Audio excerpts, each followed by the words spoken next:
സഹോദരന്മാരെ, DHS doctor വീണ അടക്കം പ്രിയപ്പെട്ട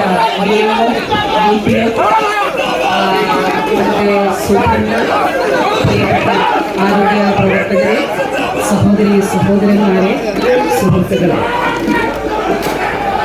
കുറ്റിപ്പുറം ആശുപത്രിയെ സംബന്ധിച്ചിടത്തോളം ഒരു നാടിൻ്റെ ചിരകാല സ്വപ്നം സാക്ഷാത്കരിക്കപ്പെടുന്ന ദിവസമാണ്.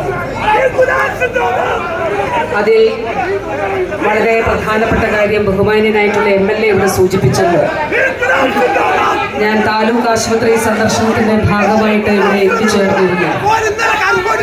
അന്ന് ബഹുമാന്യനായിട്ടുള്ള MLAയും എൻ്റെ ഒപ്പം ഉണ്ടായിരുന്നു. ആ താലൂക്ക് ആശുപത്രി സന്ദർശന വേളയിൽ ഒരു കാര്യം നേരിട്ട് ബോധ്യപ്പെട്ട കാര്യം, ദേശീയപാത 66-ന്റെ ഓരത്ത് സ്ഥിതി ചെയ്യുന്ന ഈ ആശുപത്രിയിൽ പുതിയ കാലത്തിന്റെ നിർമ്മാണ പ്രവർത്തനം ആവശ്യമാണ്. ആ നിർമ്മാണ പ്രവർത്തനം യാഥാർത്ഥ്യമാക്കുക എന്നുള്ളത് ഒരു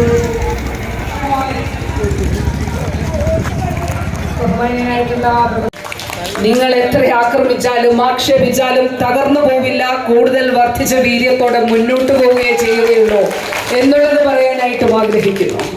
ഒരു നാട് ആഗ്രഹിച്ചതാണ് കുറ്റിപ്പുറത്തൊരു ഒന്നാന്തരം ആശുപത്രി വേണം എന്നുള്ളത്.